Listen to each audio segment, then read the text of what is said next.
자, 우리 하나님이 주신 약속들에 대해서 배우고 있습니다. 특히 아브라함에게 하신 약속들을 배우고 있는데, 오늘 배울 내용은 조금 넘사스럽고 또 재밌는 내용일 수 있어요. 그러니까 잘 한번 들어보세요.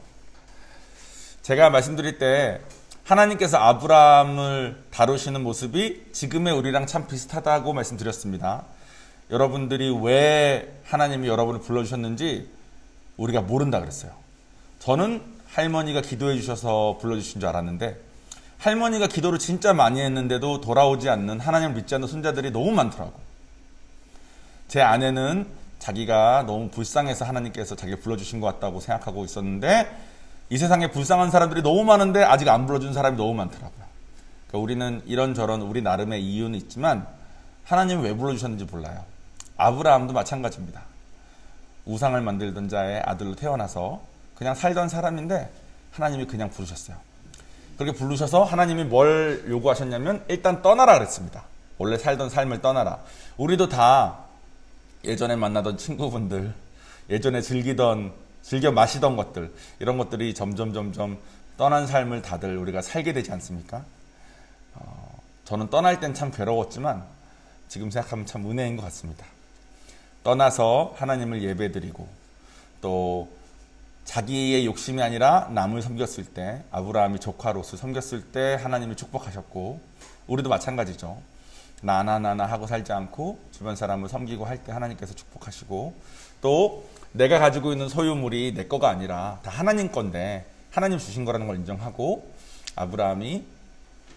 이때는 아브라함이죠. 아브라함이 하나님께 그 받은 거의 10분의 1을 하나님의 제사장에게 줬더니 하나님께서 하나님 당신을 주십니다. 지금 우리도 마찬가지인 것 같아요.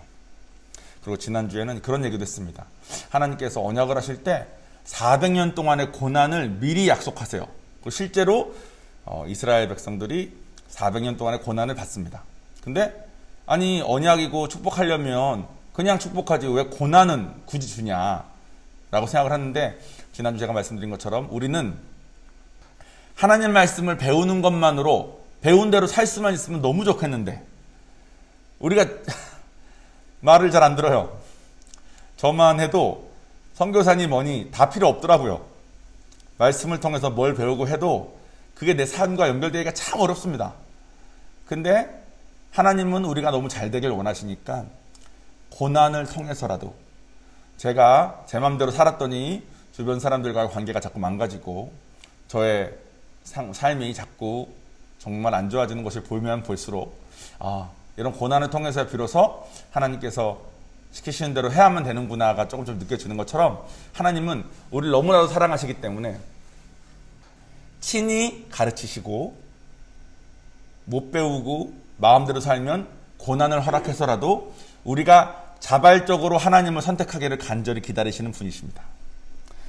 우리가 그런 하나님을 지금 배우고 있어요. 그리고 오늘 배울 내용은 아브라함이 이제 99살이 된 거예요. 99살이 됐을 때, 99살이 됐을 때 하나님이 나타나셔서 약속을 주시는데, 이 약속의 내용이 길어요. 그리고 제가 항상 해왔듯이 하나님은 약속의 말씀도 하시고 자식에 대한 얘기도 하셨습니다. 그래서 오늘은 약속에 대한 얘기랑 자식에 대한 얘기 중에서 이 약속에 대한 얘기만 하고 자식에 대한 얘기는 다음 주에 할게요. 그래서 아브라함이 99살이 될 때까지 어떤 일이 있었고 이런 것들은 다 자식에 대한 내용이어서 그건 다 다음 주에 하고, 오늘은 그냥 하나님께 주신 약속이 좀 특별한 약속이거든요. 이 특별한 약속에 대한 얘기만 오늘 하도록 하겠습니다. 참고로 오늘 다룰 언약의 이름은 할례 언약이라고 불려요. 할례. 일단 본문을 같이 읽고 제가 설명을 잘 드려볼게요. 본문은 창세기 17장 9절에서 14절 말씀입니다.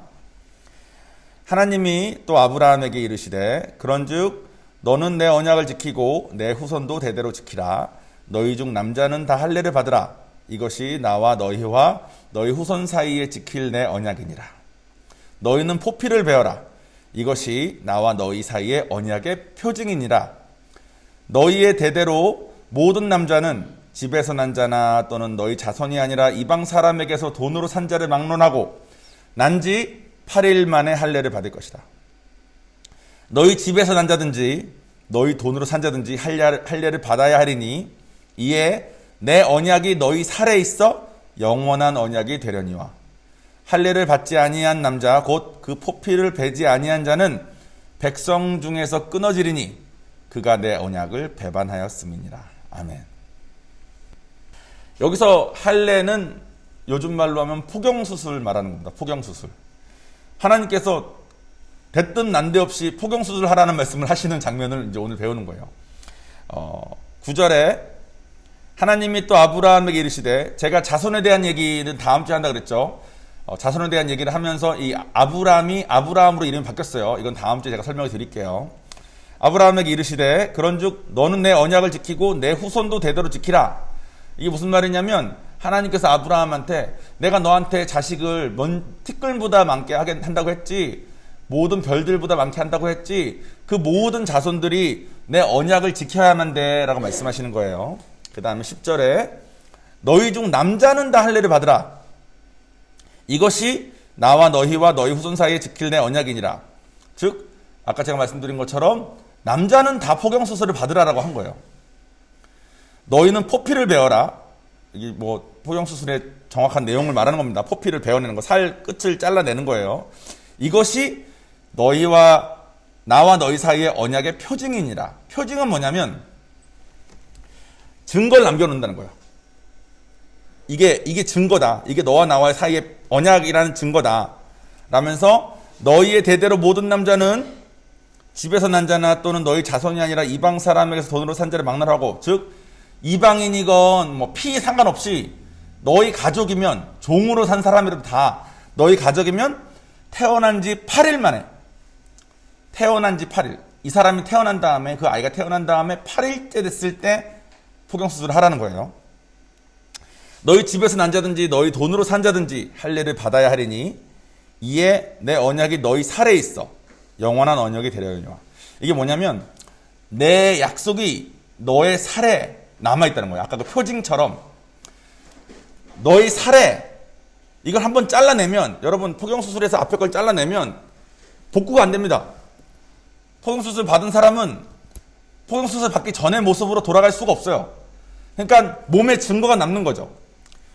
너의 살에다가, 너의 살에다가 그 증거를 남겨놓는 걸 통해서 영원히, 이거는 번복이 안 되니까, 한번 수술 받은 것은 수술 안 하는 걸로 돌아가기가 불가능하니까 영원히 네 몸에 나의 약속을 받은 자라는 증거를 남겨놓으라는 뜻이에요.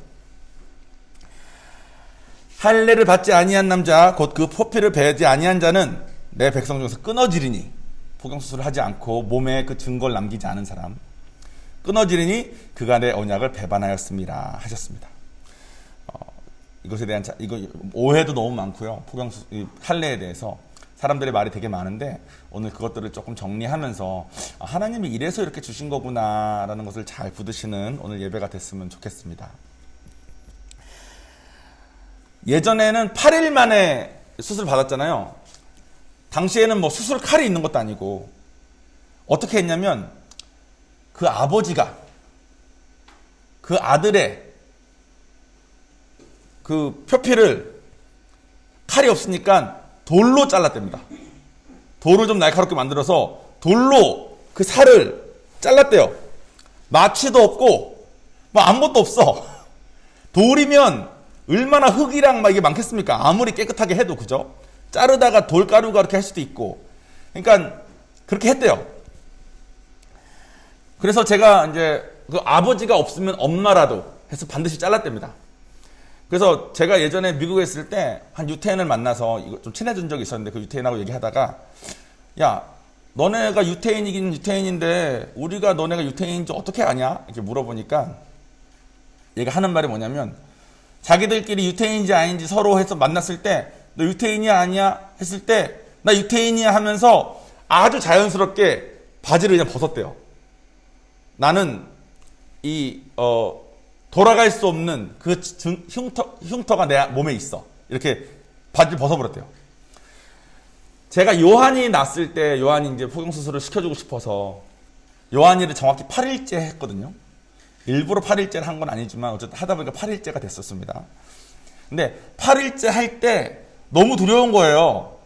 아기가 태어났는데 아기한테 칼을 댄다는 게 8일밖에 안 된 애한테 칼을 댄다니까 너무 무섭잖아요. 그죠? 근데 저희 얼바인에 계신 저희 IGM 담임 목사님이 의사 선생님이시지 않습니까? 여쭤봤어요. 이거 괜찮냐? 혹시 뭐 수술이 잘못되면 어떡하냐? 뭐 이런 얘기를 했더니 목사님 하신 말씀이 이렇게 말씀하시더라고요. 사람이 태어나서 8일째 됐을 때 면역이 제일 강하대요. 그러니까 당시에 돌로 베도 면역이 너무 강하니까 그 상처 난 것을 회복하는 속도가 진짜 빠르다는 거예요. 실제로 요한이가 수술 받고 그 다음날 되니까 다 나았더라고. 조금 빨갛기만 하고. 왜냐면 자기 자체 몸에 면역이 너무 강하니까. 그리고 14일 전, 태어나기 14일 전에 하는 복용수술은 수술이라고 부르지 않고 시술이라고 부르네요. 시술. 왜냐면 그때는 아직 신경이 다 자라기 전이래. 그래가지고 거기 살에는 잘라내도 아기가 통증을 느끼지도 않고 회복도 너무 빠르기 때문에 아무 문제가 없는데 14일이 지나면 거기에 신경이 다 살았기 때문에 14일 이후부터는 엄청 아프고 14일 이후부터는 그래서 수술이라고 부른답니다. 뭐 여러분이 알고 싶은 정보는 아니겠지만 저는 한 10살 좀 넘어서 받았거든요. 저는 신경이 다 살은 다 받았기 때문에 전 진짜 아팠습니다. 근데 요한이는 특이 없었던 거예요. 당시에도 8일 만에 신경이 자라지도 않아서 거기는 아무 감각이 없는 살일 때 아빠가 돌멩이로 잘랐다는 거예요. 제 조카, 제 여동생의 아들 가람이가 한국에서 낳았는데 한국에서 날 때 이제 제 동생도 자기 아들을 포경수술을 시켜주고 싶어서 포경수술을 하고 싶다고 갔더니 그 의사 선생님이 너무 좋아하시더래요. 자기는 포경수술 하는 거 너무 막 잘하고 좋아하는데 요즘 아이들은 다 안 한다고. 저 때만 해도 다 했거든요. 요즘은 뭐 하기도 하고 안 하기도 하고 그런가 봐요. 그리고 실제로 이 할례라는 이것은 하나님께서 우리에게 알려주신 건데 다른 문화에서도 많이 합니다. 그래서 아프리카에서 지금도 하는 데도 있고 남미에도 아직도 하는 데가 있대요. 어쨌든 뭐 그런 건 중요한 게 아니고 이 할례의 목적이 사람의 몸에다가 이 사람은 하나님의 백성이라는 증표를 남겨놓는 거예요. 그게 목적이에요. 그러면 이제 문제가 하나 있습니다. 지금 우리도 다 받아야 되는지, 지금 우리도 몸에다가 하나님의 약속의 백성이라는 거, 하나님 백성이라, 우리 여기 계신 분들 다 하나님 백성입니까? 아닙니까? 다 하나님 백성이에요. 그죠? 근데 우리 몸에다가 그러면 하나님 백성이면 하나님 약속의 언약의 증거를 남겨야 될 텐데 그래야지 하나님 백성이라 그랬으니까 그러면 지금도 다 받아야 되나? 이런 걱정이 있을 수 있어요. 나 하나님 안 믿고 태어나가지고 살다가 어른 돼서 하나님 만났는데 하나님 만난 다음에 하나님은 몸에다가 영원한 증거를 남겨놓기를 원하시네. 그러면 내가 지금이라도 받아야 되나? 이런 생각을 할 수가 있어요. 이 문제가 예전에도 있었습니다. 그리고 그것에 대한 답이 성경에 있어요.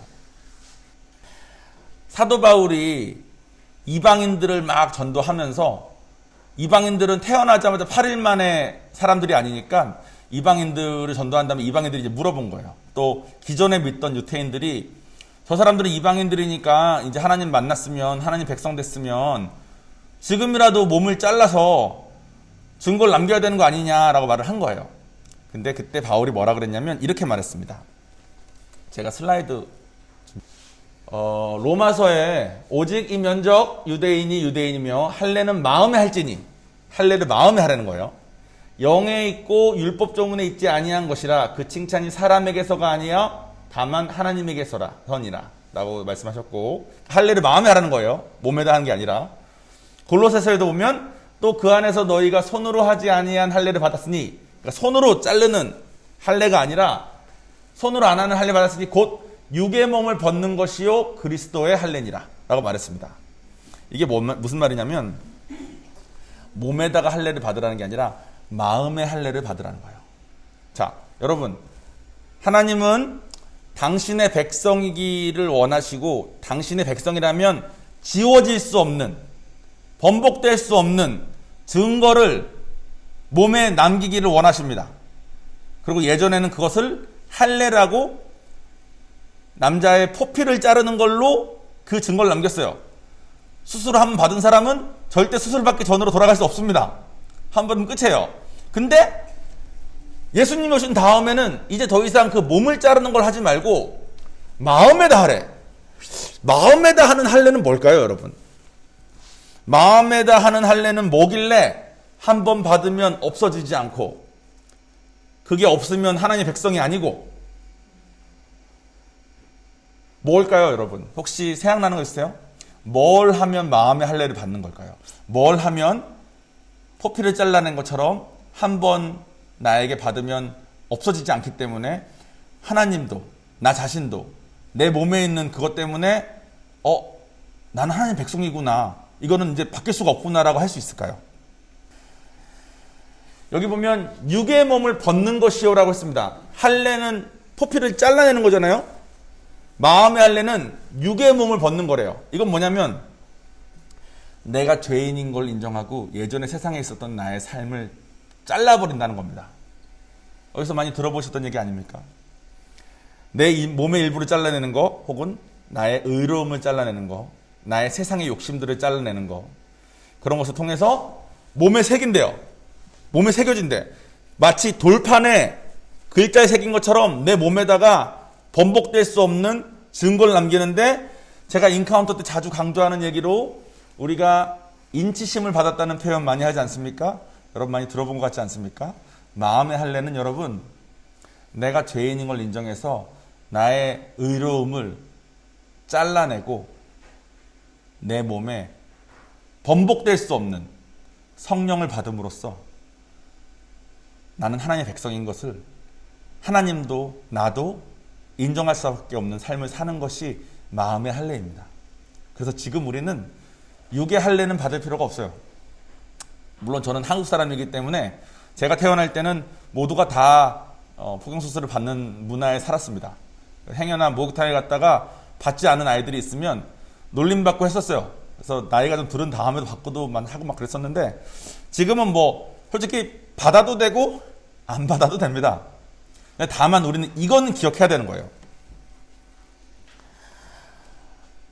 하나님은 당신의 백성이 구분되길 원하세요. 구별되길 원하세요. 그리고 당신의 백성이 어떤 모습이건 상관없이 이 사람은 하나님의 백성이구나라는 것을 모두가 알 수 있는 흔적을 남기고, 그 흔적이 없는 사람은 나의 백성이 아니다. 그 흔적이 없는 사람은 내가 내 언약에서 깨진다. 오늘 본문의 14절처럼 내 언약에서 깨어진다라고 말씀하시면서 너희는 네 몸에 번복될 수 없는 증거를 남기라라고 말씀하세요. 그것의 구약 때의 모형의 모습은 남자의 포피를 잘라내는 거였고, 신약의 지금의 모습은 그걸 통해서 성령을 받는 겁니다. 여기 계신 분들 성령 받으셨습니까? 그럼 여러분은 마음의 할례를 받으신 겁니다. 여러분은 받으신 그 성령을 없앨 수 없어요. 지워버릴 수 없어요. 그래서 하나님도, 여러분 자신도 여러분이 하나님의 백성인 것을 부정할 수 없습니다.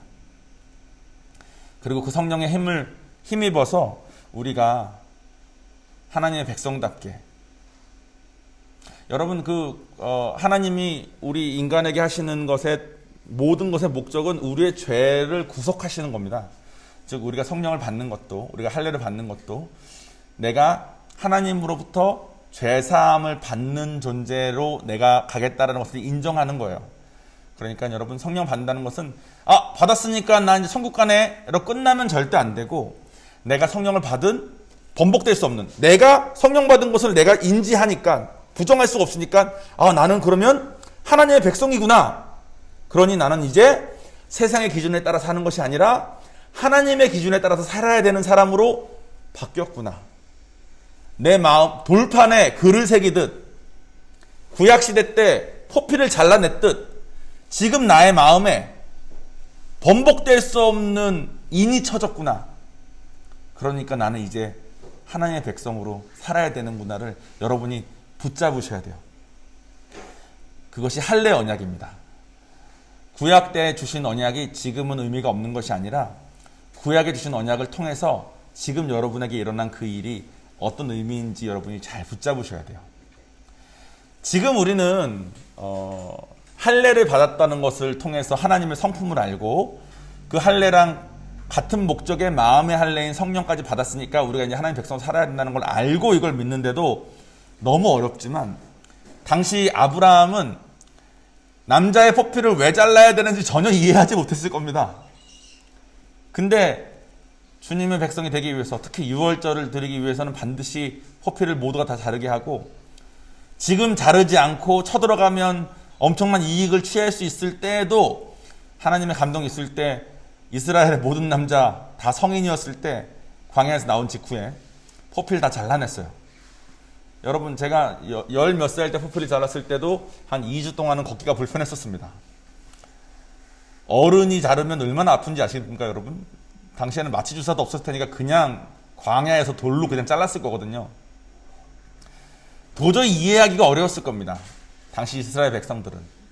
하지만 이스라엘 백성들은 하나님이 살아계신 걸 믿었고, 하나님이 자신들을 죄에서 구할 구원자인 것을 믿었습니다.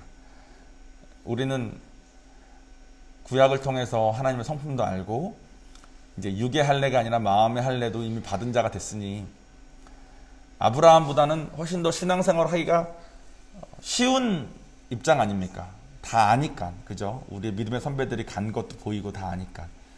물론 그래도 어렵지만 우리가 선하신 하나님을 인정하고, 비록 내가 이것을 순종하기가 참 어렵지만, 세상의 기준이 아니라 하나님의 기준으로 살기가 참 어렵지만, 내가 이해가 안 돼서 그렇지 하나님은 좋으신 분이시니까 이분이 시키신 대로 한번 살아보자 라는 마음으로 믿음의 생활을 한 걸음 한 걸음 걸으셨으면 좋겠어요.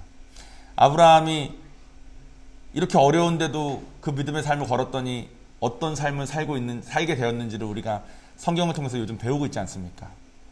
아브라함도 부르신 이유가 없고 우리도 부르신 이유가 없다는 것은, 우리도 아브라함처럼 하나님의 길로 또 하나님의 축복을 누릴 수 있는 선택의 기회가 있다는 거예요. 근데 아브라함은 훨씬 어려운 조건에서도 그걸 선택했으니 우리도 그걸 보고 용기 얻고 하나님을 선택하는 그런 삶을 살았으면 좋겠습니다. 자, 할례 언약의 할례에 대해서 오늘 배웠고, 다음 주에는 할례 언약을 말씀하시면서 자손에 대한 얘기를 하신 게 있어요. 그것을 우리 같이 얘기하는 시간을 가질게요. 여러분, 마음의 할례를 다 받으셨는지가 중요합니다. 그리고 여기 계신 분들은 제가 알기로는 우리가 지금 다 인카운트 하신 분들이니까 다 할례를 받으신 걸 제가 알거든요. 우리가 진짜 감사한 마음으로, 내가 하나님의 백성인 것은 이제 번복될 수 없구나, 내 몸에 새겨졌구나, 그래서 진짜 감사해야 되겠구나라는 마음으로 하나님께 가셨으면 좋겠습니다. 자, 그럼 기도하겠습니다.